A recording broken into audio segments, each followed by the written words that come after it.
Ladies and gentlemen, welcome to Ringside Wrestling Entertainment. This is Joel Perez here of the Ringside Wrestling YouTube channel, and we are here today for another edition of your Smackdown Live review. Smackdown Live following Hell in a Cell 2017, and everybody was very excited going into the show to see the follow-up, why Sami Zayn did what he did in the main event of Hell in a Cell, saving Kevin Owens from Shane McMahon, who jumped off a Hell in a Cell onto Kevin Owens, and he missed because of Sami Zayn.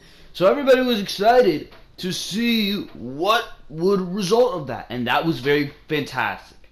That was very, very good. That was a fantastic segment, and we're probably going to talk about it to start off the show. Top of that, we saw that New Day and Usos segment, which that was very, very good, but it kind of fell flat because in the end you were introducing the rest of the tag team division, which we haven't seen highlighted for goddamn months, and you just want to throw these guys into one matchup and immediately have these guys be declared contenders. I mean, you just seen the Usos and the New Day do all these fantastic things and have all these fantastic matches, and they threw this entire tag team division under the bus in their promo here tonight, and they were speaking a lot of truth, and that's why I liked this promo, because they were speaking truth. And then all these tag teams came out here. Daniel Bryan made one matchup, and that's it. That's making them worthy of a tag team title shot. That's all you need to do. When we saw all the trials, all the tribulations that the Usos and the New Day went through, why not have it be this tag team versus that tag team, two tag team matches. The winner of those two tag team matches will go on to a number one contenders match next week. Why can't it be like that? So you have to earn your way towards the top at least a little bit more, because we really haven't seen these teams in months, and these teams have not been established. They have not been established, especially considering all the prestige that the Usos and the New Day now have under them. These teams do not compare. Breezango, the Hype Bros, the Ascension, they do not compare. They do not compare. These teams are 0 when the Usos are 100. And you're supposed to sell me on the fact that one of these teams winning one fatal 4-way matchup is supposed to put them on the caliber that the Usos and the New Day are at? No. And WWE should have at least put some more effort into putting these teams in a spotlight, in a role where at least it looks like they can contend with the Usos or the New Day. And the way to do that, at least somewhat better than what you already have, because it's your fault. You booked yourself into a corner because you did not build tag teams, bro. That's your fault. But at least try to dig out of this corner, because, I mean, you could have done something where it's the Ascension versus the Hype Bros and the Breezango versus Benjamin and Gable. And then you could have had that, and next week you've seen the two teams that won this week go against each other, and that's your number one contender. That is your number one contender. And even then, I would have had it be the two teams that win this week get there next week. They have a match next week, right? And that determines who faces the New Day the next week on top of that, in order to determine a number one contender. That's how I would have done it. To declare these teams somewhat viable, bro. Somewhat viable. But, Benjamin and Gable here tonight just won a fatal 4-way, and you're good to go.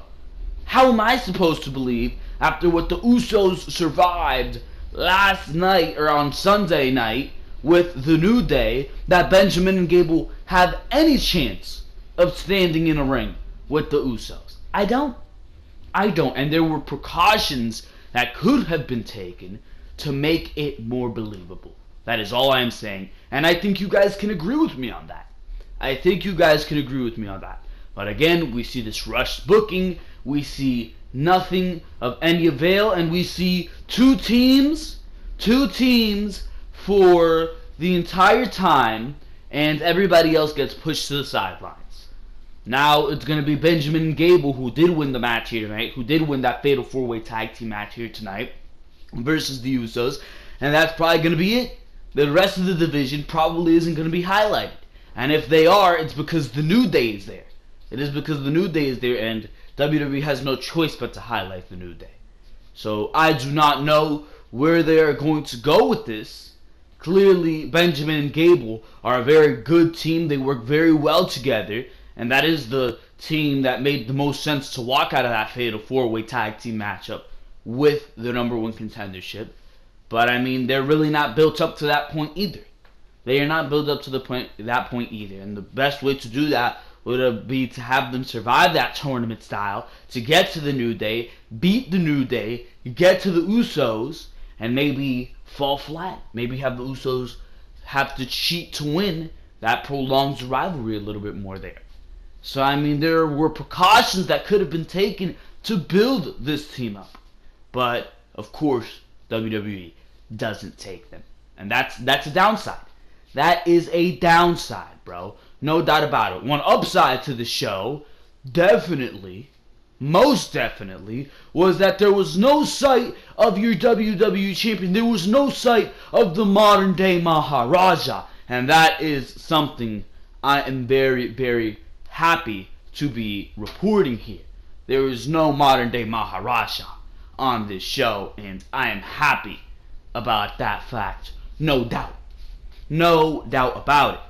But I mean, besides that opening segment, and besides what we've seen with Sami Zayn and Kevin Owens, this show was absolutely worthless. Absolutely worthless. Shinsuke Nakamura and Randy Orton versus Aiden English and Rusev. Talk about generic, mediocre, nonsensical booking. Who booked that one, bro? What does Randy Orton have to do with Shinsuke Nakamura? What does Shinsuke Nakamura have to do with Rusev or Aiden English? Nothing. Nothing. So what was he doing in this matchup? Beats me. And that's the type of writing you see on SmackDown Live. And I found this show very boring. Besides those segments, the main event, boring. This matchup, boring. What we've seen with the women, Becky Lynch versus Carmella, who put that one together? How random can you get? What is that leading to? Nothing. Boring. Generic. Mediocre. Nonsensical, bro. That's what I see there. I did like what they did in that backstage segment with Charlotte attacking Natalya. They could have took that even further. I would have had Charlotte take that brawl all the way around the fucking arena, just beating the crap out of Natalya for what she did to her last night. That's the way I would have done it. But clearly WWE, boring, generic, nonsensical, and lazy. And that's what came out there when that attack didn't continue. You could have really had a highlight segment of the night very easily right there. But they don't think of that, right? Right? So that's the type of show we were seeing here tonight. Very boring, very lackluster, very mediocre. Same old shit. That's what I got from this show here tonight. That's exactly what it was. Not a good SmackDown Live here tonight. Not a good SmackDown Live. And WWE with SmackDown Live is kind of in that phase where they're not going to be doing anything for the next couple weeks. Because you got Survivor Series coming as the next pay-per-view for SmackDown Live. That's clearly dual branded. I think the Survivor Series tag team matchup, 5-on-5 or 4-on-4 or whatever the hell they want to do, is going to be Shane McMahon versus Kevin Owens. So until you officially start building that, and that clearly started this week with Sami Zayn and Kevin Owens, but until you start building that and getting all your pieces in place for that, there's really not going to be that major rivalry on SmackDown Live. We don't know what Mr. Modern Day Maharaja Jinder Mahal is doing. I'd rather not know, bro. I'd rather not know. Just keep him off television. We don't need to see him. We do not need to see him, bro. My God. But I believe that with AJ Styles losing clean to Baron Corbin here tonight, that will result in AJ Styles moving over to the WWE title picture, and AJ Styles possibly being the one to take the title off of Jinder Mahal, which I like. That sets it up for Shinsuke Nakamura to win the title at WrestleMania, and that puts AJ Styles versus Shinsuke Nakamura in place. But I mean, at this point, do you really want to see it? Is it the same match it was when Nakamura was red hot coming out of NXT and AJ Styles was doing fantastic things on SmackDown Live the entire year of 2016? Now he's been through a mediocre U.S. title reign. Now Nakamura has been through 2 losses. Is it even the same thing at this point? Is it even the same thing? At this point, I'm looking towards Jinder Mahal losing the WWE Championship as soon as possible, bro. When is this tour to India? Get it over with, bro. I think it's in December. My God. We're going to have to wait until December for this guy to lose the title? You got to be kidding me with that one, bro. That sounds awful. But I mean, I think this is just the way I'm going to go over the show here tonight. Just fucking randomly bouncing off of all the topics. Because there's nothing specifically to talk about here. Besides that Kevin Owens versus Sami Zayn segment, which we will get to. But since we're just bouncing between topics here discussing this show, I mean, why not? Why not? Make sure to go check out all the other things on the Ringside Wrestling YouTube channel, because there is so much other content to go check out on the Ringside Wrestling YouTube channel. You already know the drill. Raw reviews, SmackDown reviews, each and every single week. SmackDown and Raw reviews for last week are uploaded, so in case you missed those shows or you want an educated opinion on those shows, make sure to go check out those reviews. Monday Night Raw review for last night, we're talking the Shield reunion and why you gotta get over the hype, bro. You gotta get over the hype, because this is soon to fall flat on its face. It's already falling flat on its face, bro. They need 4 guys to go against the Shield to make this work.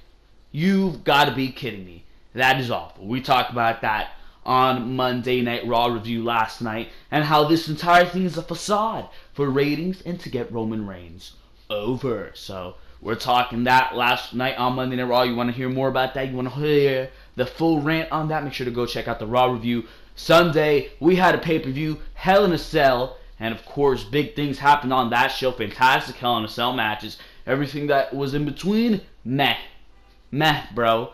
There was shit, there was okay things, and there were things that were downright awful. But we're talking all that Hell in a Cell 2017 pay-per-view review. Sami Zayn saving Kevin Owens from certain doom that Shane McMahon had in store for Owens. So make sure to go check that one out on the Ringside Wrestling YouTube channel coming this week. And I am very, very excited for this. On Friday, WWE 2K18 comes out, Deluxe Edition, baby. So that's coming out. We are doing My Career Universe Mode, Road to Glory, right here on the Ringside Wrestling YouTube channel for WWE 2K18.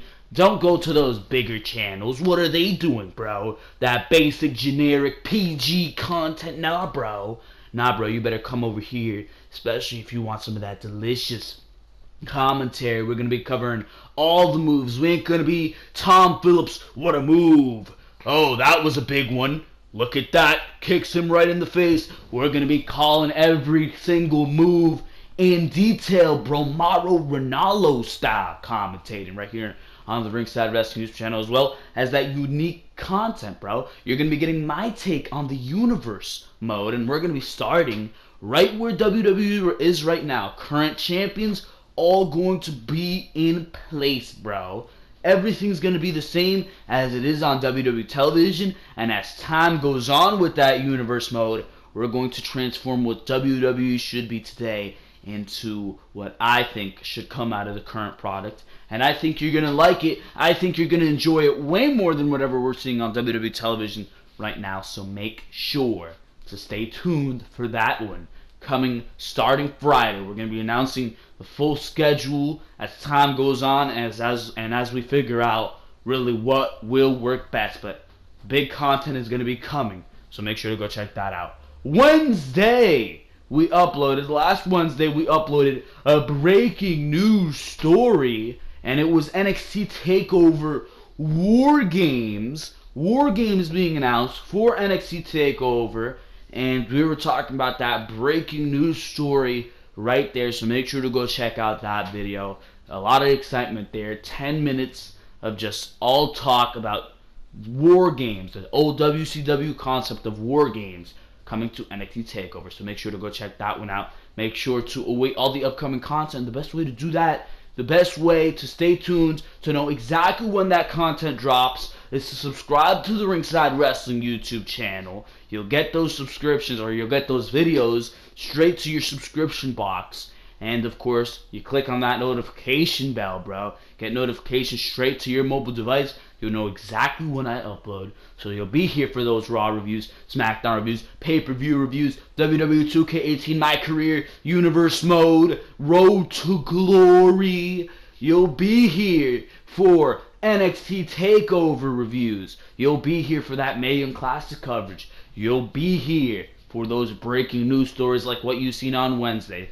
All that fantastic content, so much more. You can get all that by subscribing to the Ringside Wrestling YouTube channel, clicking on the notification bell, hitting that like button if you're enjoying what you're hearing here, and commenting what you thought about SmackDown Live here tonight. So make sure to do all those fantastic things, because for now we're going to go straight into the SmackDown Live review. And before we do get into Sami Zayn and Kevin Owens, we're going to just cover what the Usos had to say in this opening segment here, because they had a lot to say.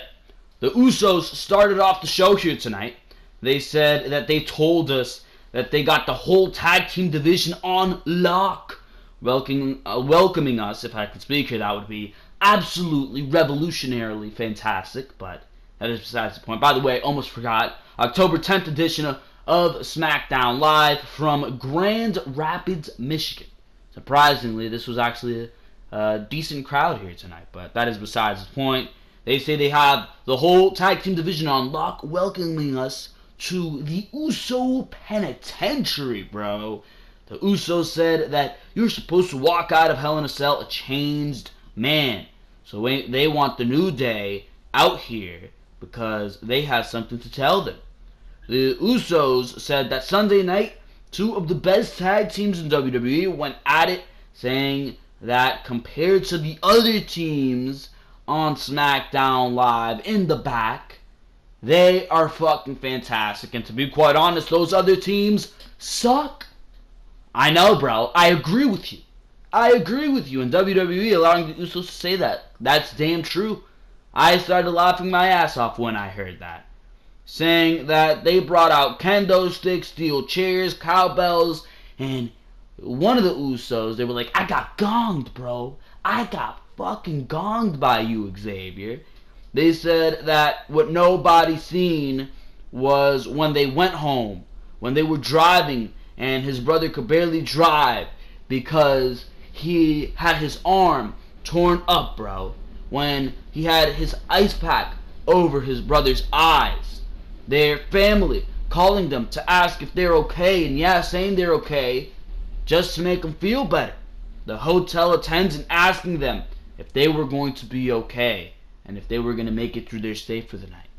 That's what nobody else in the world seen, and they asked themselves, who else in the world could be feeling that same pain that they are feeling, and they thought of the New Day.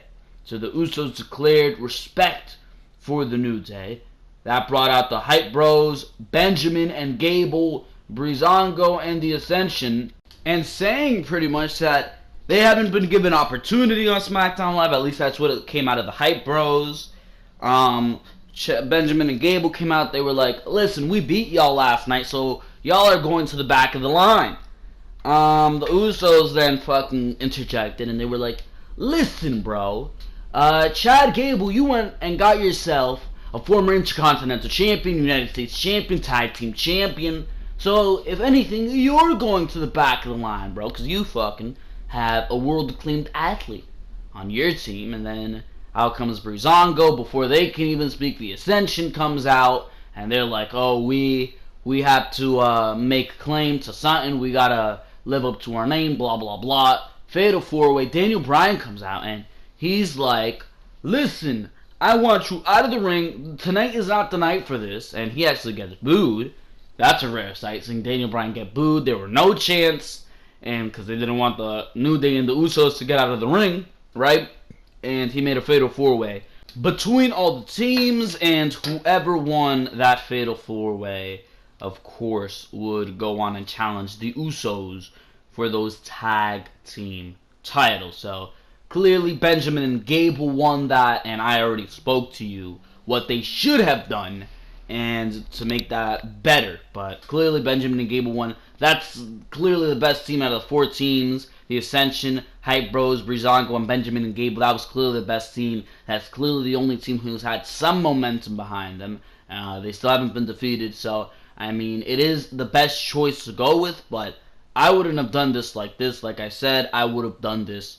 First, you have perhaps the Ascension versus Benjamin and Gable, and the Hype Bros versus Breezango. Then, whoever of the 2 teams, whichever of the 2 teams wins that, preferably Breezango and Benjamin and Gable, then they go on to a tag team matchup the next week. Benjamin and Gable win that. So that earns them a shot against the New Day. Whoever wins the New Day versus Benjamin and Gable, then they go on to face the Usos. At that point, Benjamin and Gable would win. They've cleared a lot of the tag team division, and bada boom, shakalaka, they make their way to the Usos. Whether or not they beat the Usos, that is a different story. But I mean, there you go. That's a better way to actually build Benjamin and Gable up, make them credible, make it so it looks like they have a chance against the Usos, who have easily been the most dominant team on SmackDown Live along with the New Day, and they even spoke about that. So that's what I would do. That's what I would do. And you gotta be brain dead to not conceive that as better. So there you go. Natalya was hugging her title when Lana, for some reason, came in with Tamina. That is absolutely just self-righteous, bro. You're kidding me. You're kidding me. Tamina vying for a SmackDown Live title shot. You're joking. But she said that Tamina will hold the title, with Carmella walking in, waving around her briefcase, saying that some fantasies are realer than others. That's when Charlotte walks in and started beating the crap out of Natalya, with Becky and Naomi coming in to fend off Carmella and Tamina, who were there. So, there you go. That led to Carmella versus Becky Lynch. Becky makes Carmella tap with the disarmor in a meaningless match, like I spoke of at the beginning of the review. Who cares? We go to a segment that actually matters, and I don't know why it took an hour to get to this. Actually, there was a little segment where they were outside Kevin Owens and Sami Zayn's locker room, and Kevin Owens and Sami Zayn were apparently going to make them wait. That was absolutely hilarious. But Kevin Owens did limp out to the ring with a new t-shirt saying "Fight Anyone." So, I mean, I don't really like the t-shirt. I think the red KO was better, but whatever. Whatever. That's just my opinion. But Owens said that at Hell in a Cell, he did exactly what he said he was going to do. He said that he sent Shane McMahon to hell, and now he's never coming back. He says we should be thankful, and this made me literally laugh out loud, bro. He says we should be thankful because we almost lost him too, saying that he saw the white light, and it was as if he was outside his body looking down at himself as he ascended into the heaven. And there he was waiting in lines, annoyed because Kevin Owens doesn't wait in lines. That was fucking phenomenal. But he was like, that's when St. Peter himself brought him to the front of the line, saying that as much as they would love to have him here, they need him down on earth. And he was even provided his own guardian, Angel Sami Zayn, with Kevin saying that he has a new goal, and that is to turn this into Kevin's Heaven. Or, like he likes to call it, the Kevin Owens Show, bro. You gotta be fucking kidding me with that one. He introduces best friend Sami Zayn, interrupting Zayn and saying from the bottom of his heart, thank you. With Zayn saying that Owens powerbombing him on the apron opened his eyes up to so many things. With Zayn saying that his entire life he's been trying to please people, and that has led him to mediocrity. While Kevin Owens was winning the Intercontinental Championship, United States Championship, Universal Championship, and well, he gets the honor of going to sleep at night. He said that he thought that would all change when he came to SmackDown Live, the land of opportunity, and he had one meeting with Shane where he was told everything he wanted to hear, that how he was mistreated on Raw, which he was. I love how they addressed that, and that they would put him to good use on SmackDown, which they didn't. I love that they addressed that. That was the last meeting he had with Shane McMahon, and every week he showed up with a smile on his face, but nothing would change. He said it was last week when Zayn ran into Shane in the hallway and tried to tell him what Owens was capable of, yet he was ignored. That brought us to Hell in a Cell, where Shane had Owens beat, but he decided to climb the cage and possibly end Owens' career, or even worse. And Kevin Owens mouthed the words, "Kill me." That made me laugh as well. Zayn saw in that moment that Shane didn't care about him or Owens or anybody. He just wanted to end Owens, and he would not allow that to happen. He says that over these years, he has been best friends, enemies with Kevin Owens, but they will always be brothers. Saying that over the years, he didn't hate Owens, he just hated that Owens was right. They then hugged and took turns raising each other's hands. Absolutely fantastic. Absolutely fantastic. This heel turn is going to take Sami Zayn to new levels, bro. It really, really is going to take Sami Zayn to new levels, because WWE is fantastic at booking heels. For some reason, they book heels perfectly. But if you're even an inch of a babyface, you're fucked up. You're fucked up, right? Roman Reigns, nobody likes him, because WWE is booking him as a fucking babyface. Yet Kevin Owens has been absolutely fantastic on WWE television.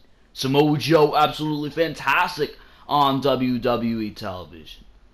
I mean, all these heels are booked so perfectly. Braun Strowman, damn good heel. Why are the heels booked so great? Miz, another one. Well, Miz really hasn't been booked great, but when WWE's wanted to, feud with Dolph Ziggler, for example, they will book fantastic heels.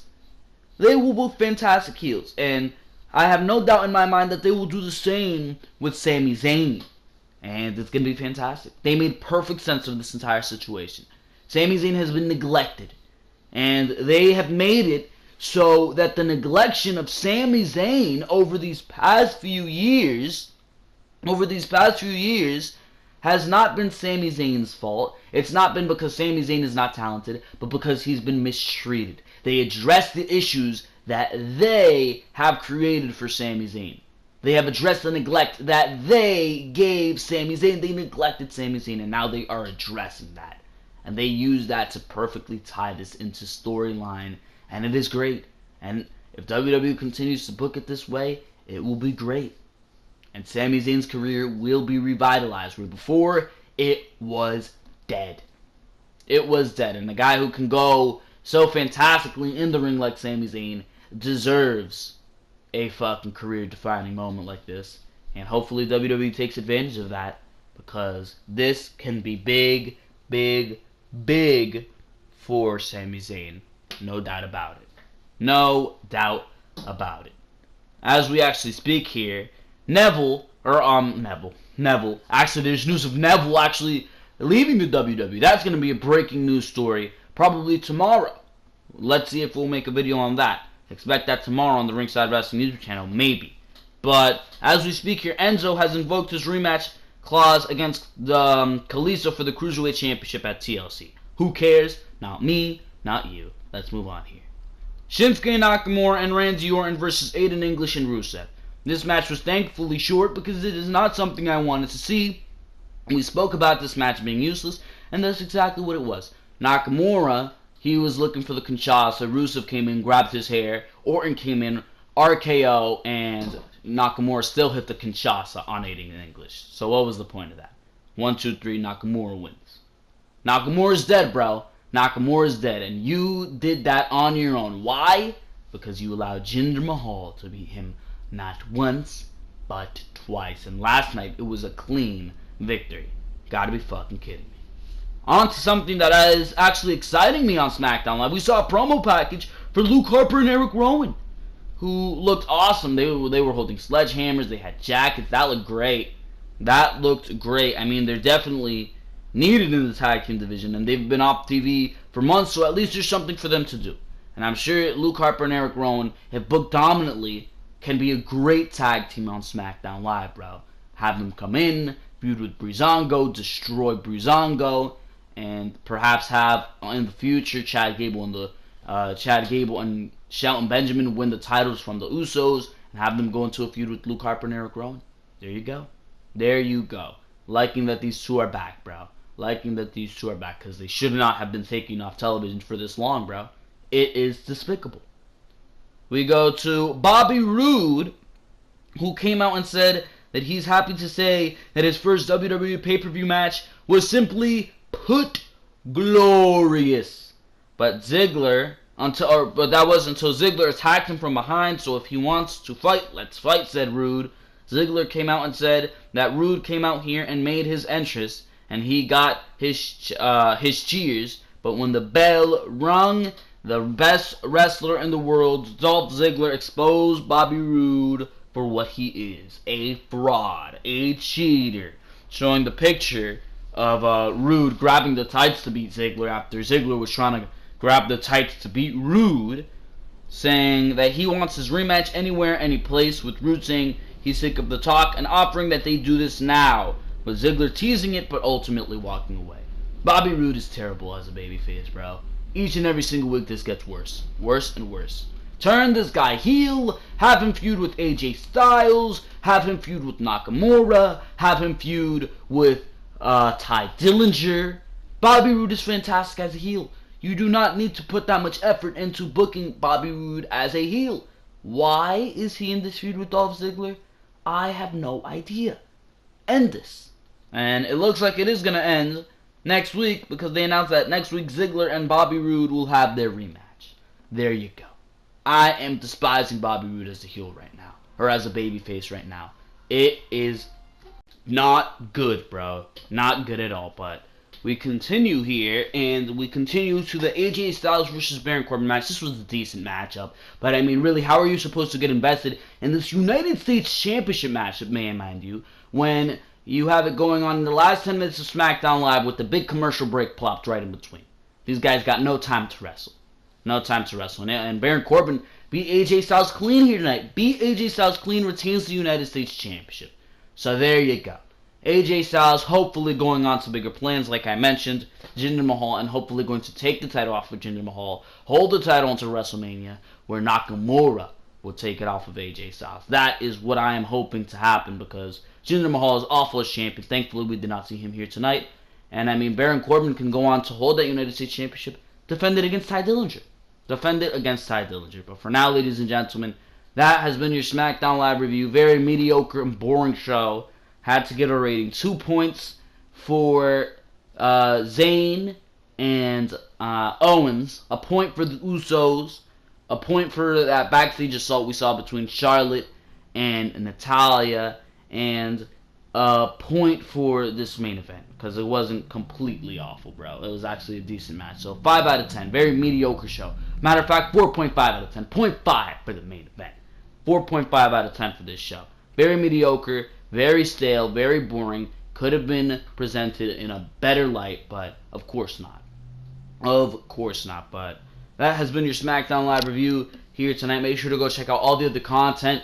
Like I said, Raw reviews, SmackDown reviews, pay-per-view reviews, NXT TakeOver reviews, WWE 2K18 content coming, May and Classic coverage, breaking news stories like what you saw last week with the NXT TakeOver War Games announcement, all that fantastic stuff right here on the Ringside Wrestling YouTube channel. And if you do not want to miss a thing, make sure to subscribe to the Ringside Wrestling YouTube channel. Videos straight to your subscription box, notification bell. You'll get videos straight to your mobile device. If you do not want to miss a thing, make sure to leave a like. Make sure to comment what you thought of SmackDown Live here tonight. And of course, make sure to go check out the Twitter account of the same name. Show your support on there. Leave a follow, like a couple tweets, because we live tweet with Raws, SmackDowns, pay-per-views, NXT TakeOver specials, every WWE live event. We do it right here on the Ringside Wrestling YouTube channel. I shouldn't say live event, more like TV, pay-per-view type show. We do this on Twitter, so make sure to go check that out as well, because for now, ladies and gentlemen, this is going to be Joel Perez of the Ringside Wrestling YouTube channel, and for now, I am out of here. I will see all of you, whether it's tomorrow for a breaking news story type thing over there, or on Friday, definitely, for your first dose of WWE 2K18. For now, ladies and gentlemen, see you all later. Thank you very, very much for watching this video.